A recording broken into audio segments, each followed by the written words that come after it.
The first day of school sets the tone for the rest of the year. So what exactly are you supposed to teach on the very first day of school? Well, I've got you covered. In today's video, I am sharing just that. If you're new here, I'm Rachel Vincent, and I share tips on running effective and efficient classrooms so that you can get more done and still have time to teach. If you've taught before, you know that that first day of school is really just a big blur. It goes by so fast, and sometimes you're not even really sure what happened. In reality, even though we want to make sure we cover all the right things, there's really just 3 or 4 things you have to get done. The first thing to do is to make sure you get to know your students, start learning their names, let them know how excited you are to be their teacher and how excited you are that they are in your classroom.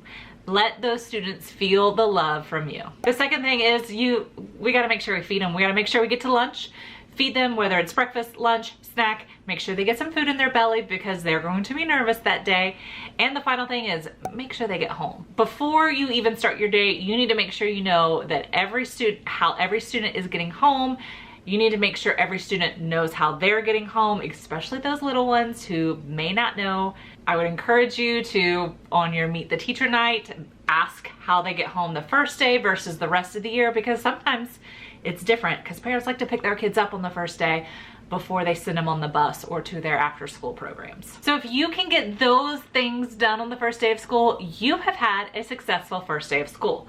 Now I know you're thinking, Rachel, yes, of course, I'm gonna get those things done, but that doesn't take up the full 7 hours of the school day. So of course, we need to teach those procedures and routines. Before you teach those routines and procedures, you need to also make sure you know what those procedures are. And do not assume your students know how to do something, and especially how you want it to be done. If you are an upper elementary teacher like I am, your students have come to you with many years of teachers, and all of those teachers probably do it a little bit different. So you're gonna need to teach those procedures how you want it run. There are times when I'll ask my students and use this as part of my lesson that first day of school. So we know we have to go to lunch. Who can remember how our school runs lunch? And have them remind everyone of the way lunch is run at school. Or if there's an area in your classroom where you're like, okay, so here's our classroom library, how would you guys like to do it, and get their input. Your older students can completely do that. So which procedures should you teach on the first day of school? Well, that depends on your school day. You want to teach the procedures that you are going to use that first day. Things like getting in line, going to the cafeteria, dismissal, how to use the bathroom, maybe getting a pencil. It really just depends on what you have planned that day as to what you need to teach that day. So your procedures that you're going to teach the first day of school should match what you're doing on the first day of school. It's also important to make sure that you are not just teaching procedures all day long.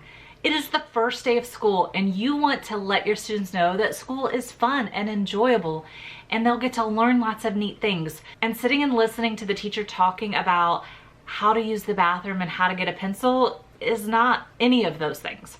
So you want to sprinkle your procedures throughout different books and activities. And obviously you want to make sure that you teach the procedure before you do the procedure, and give yourself enough time to do it.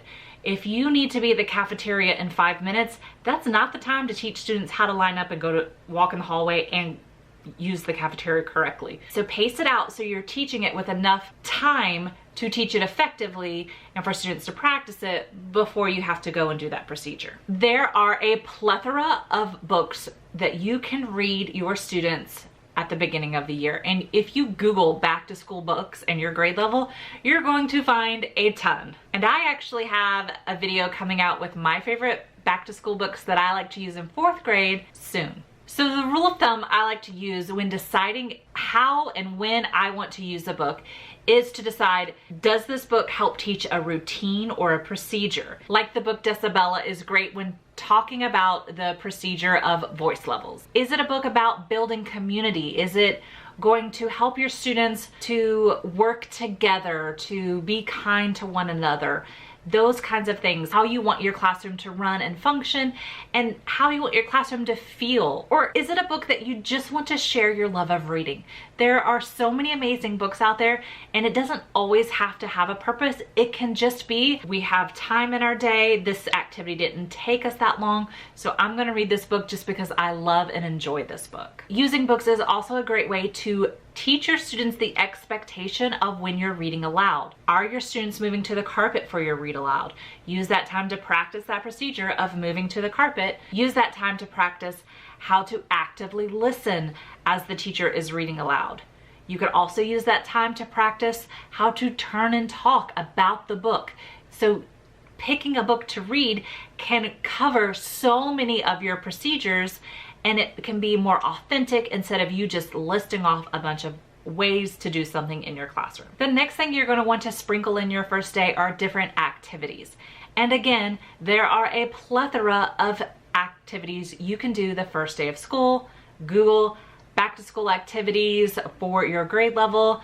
Again, I'm also coming out with a video of activities I like to do in my 4th grade classroom soon. There are many places to find those activities. When choosing the activity you want to do, you also want to think of the purpose of it. Is this activity to teach the procedure of how to do it? Am I going to use a scoot activity to not only allow my students to get up and move, but to teach them how we do scoots in our classroom? Is it an activity to get to know students? All of your activities and books do not have to be just for procedure purposes, but I get to know you. Is this activity going to help students start to form those relationships, help you and your students form those relationships, so you can teach those expectations through the activity, but also allow to get to know your students in the process. Again, it can also be an activity just for fun. You don't always have to have a purpose. It is helpful to have purposes, and it makes teaching expectations and how the classroom works and how students should relate with each other easier. But sometimes we just need time fillers. Maybe an activity didn't take as long as you think it would, and so you have time and you just want to pull an activity to do real quickly. Maybe another thing took you longer than you expected and you don't have time to do your next activity or book, and so you want to fill in something smaller. So having those things, easy things for time fillers on that first day of school, are word searches, coloring pages, student inventories. Fill this out, something that you can have students do in small little time pockets, or something you can have students work on while you need to maybe call a parent to find out how a student gets home, or you just need students to work independently so that you can take a sip of water. Make sure you are breaking up teaching those procedures and routines with books and activities. Intertwine them so that it kind of all makes sense. Keep it engaging so your students realize that school is going to be a great place to come, that I actually enjoy learning from my teacher, that my student loves me. Over plan that first day. It's better to have more than not enough of things to do, because I'll tell you, some years your students will go at a snail's pace and you won't get to half the stuff you planned. Other years, your students will go, and you will be like, oh my goodness, I don't have enough. Make sure you have enough for that year. Simple things like books, word searches, coloring pages, a quick little activity. Have that planned extra so that if your kids are going through all of your plans faster than you thought they would, you have things to pull from. If you want some more guidance on exactly how to plan your first day and your first week of school, my Kickstart Your School Year Blueprint will walk you through planning the first day of school, because it is so different than the rest of the week, and planning the rest of your first week. We go into more depth of what procedures to teach and actually how to teach procedures, and how to incorporate all that with the books and the activities and all the things that you need to do that first week of school. The link is in the description, or you can visit the website that is on your screen now and get your first week of lesson plans off of your to-do list and feel confident that you will start your school year the right way.